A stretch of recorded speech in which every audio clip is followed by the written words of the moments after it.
A pleasant day to everyone. We are here to discuss all about the elements of visual arts. But before that, click the like button subscribe for more videos. and click the notification bell for more updates. Our topic is all about elements of visual arts. The objective of this topic is to able to know the purpose of the elements of visual arts. First is, what is an element? Element, it is a particular part of something, or it is also a part or aspect of something, especially one that essential or characteristic. Then, these are the following elements of visual arts. Number 1, we have the line. 2, color. We have the 3, texture. The number 4 is perspective. 5, space. 6, form. And 7 is volume. The first element of visual arts is line. Then what is line? So line is an important element of disposal of every artist. Also, lines always have direction. For example, this picture. So when we say line is very important, it comes to visual arts, especially every artist. There is also line suggest. Like man usually lies prone when asleep, or when at rest and stands erect when in action.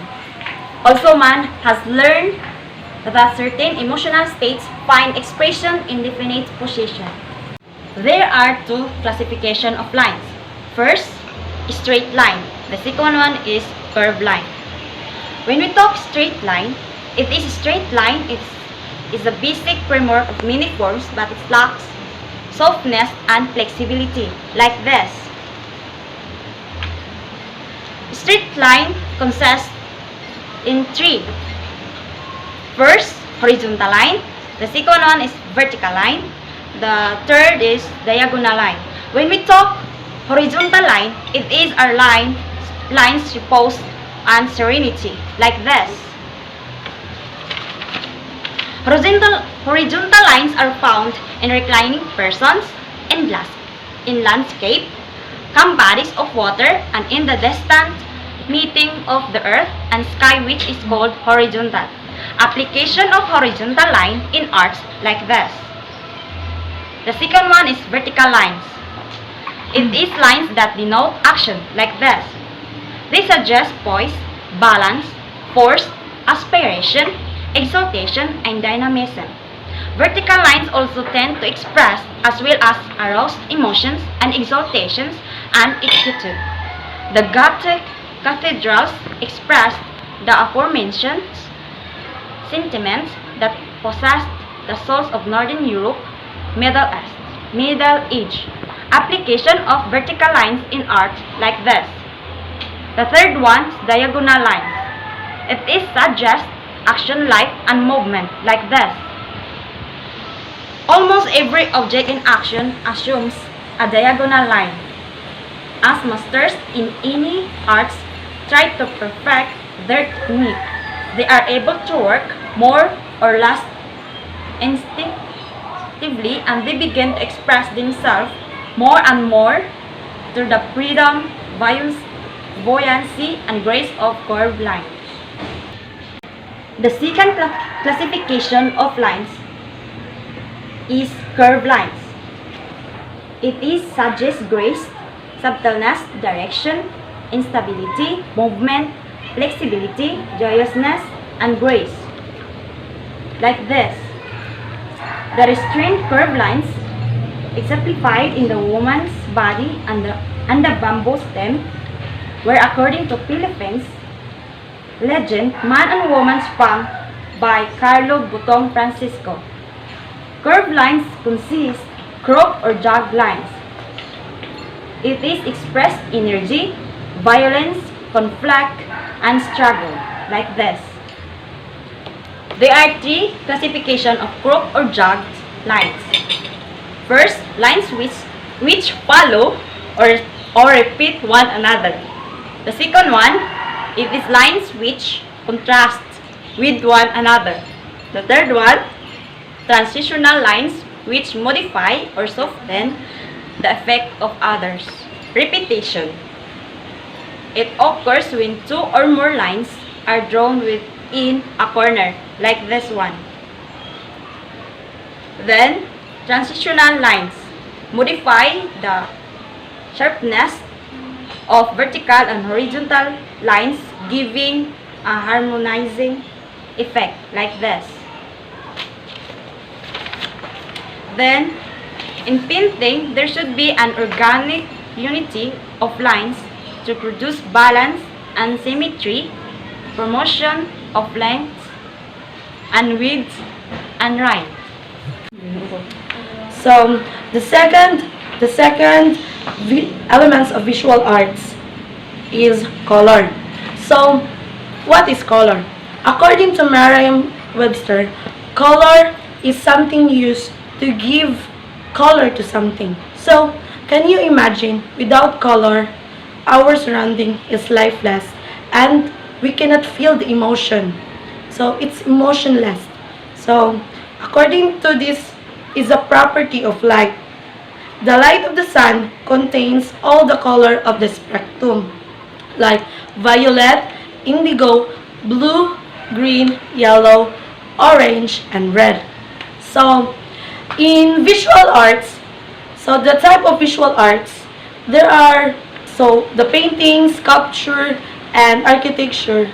So they need the color to brighten up, to give life in their artworks, in their works. So example of colors in paintings is one. Next is the example of color in architecture, and the next one is the example of sculpture.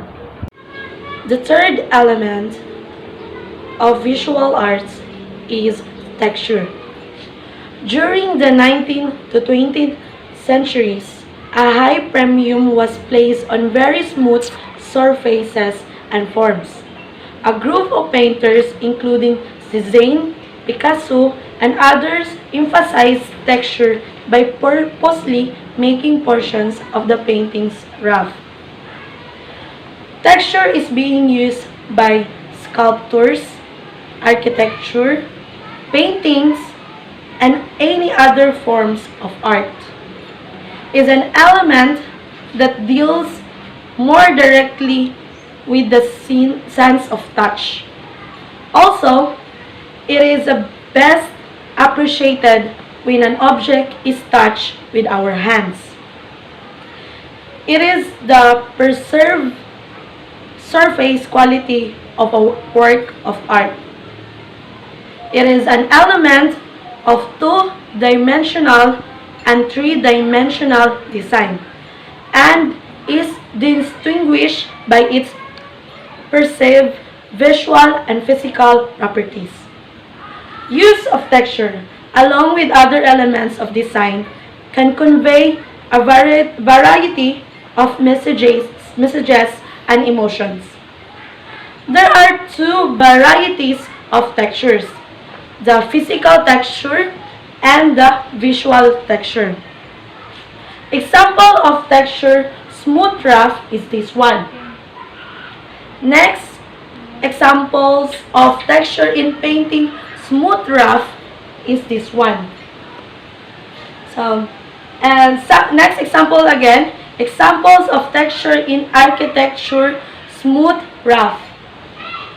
Then the last examples of texture in sculpture smooth rough is this one. The fourth element of visual arts is perspective. It's from the Latin perspicere, means to see through, deals with the effect of distance upon the appearance of objects, by means of which by eyes judge spatial relationships. It is important in painting because volume is to be presented on a two-dimensional surface. Go. There are two kinds of perspective.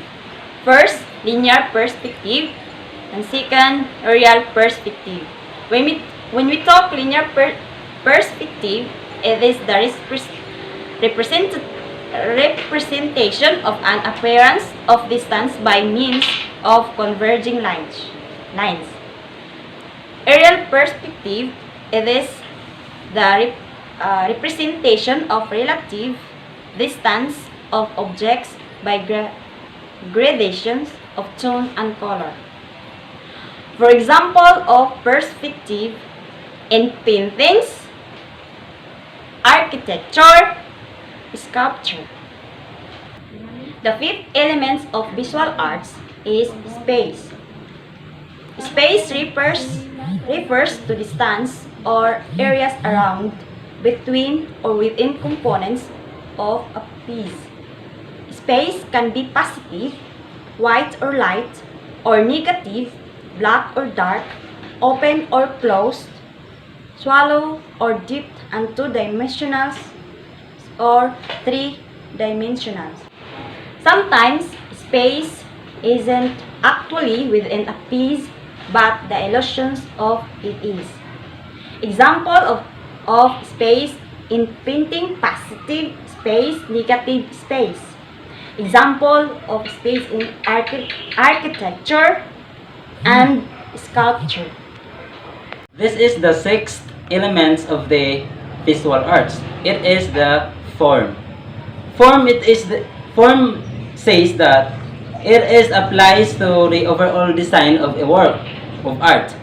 It describes the sculpture or the structure of a shape of an object, or it is a direct movement of the eyes. Since the form of consists of their size and volume, it signifies visual weight. Consists of circles, triangles, and square. Those three I've mentioned are consisting of size and volume. Then we have the types of forms here. There are 6 types of form. Number 1 is regular forms. Number 2 is the irregular forms. Number 3 is the centralized forms, linear forms, radial forms, and the grid forms. So, regular forms, it is those whose parts are related to one another in consistent, orderly manner. Then the irregular forms, those are parts of the similar and related to one another. Then the centralized forms consist of number of secondary forms clustered to produce a dominant, central, and parent form. Then linear forms are arranged sequentially in a row of series or forms along a time. Then radial forms are compositions of linear form that extend outward from to a radial form. Then grid forms are modular forms whose relationship are regulated by three-dimensional grid. Then these are the types of forms. Then the pictures here beside me are the types of forms considered.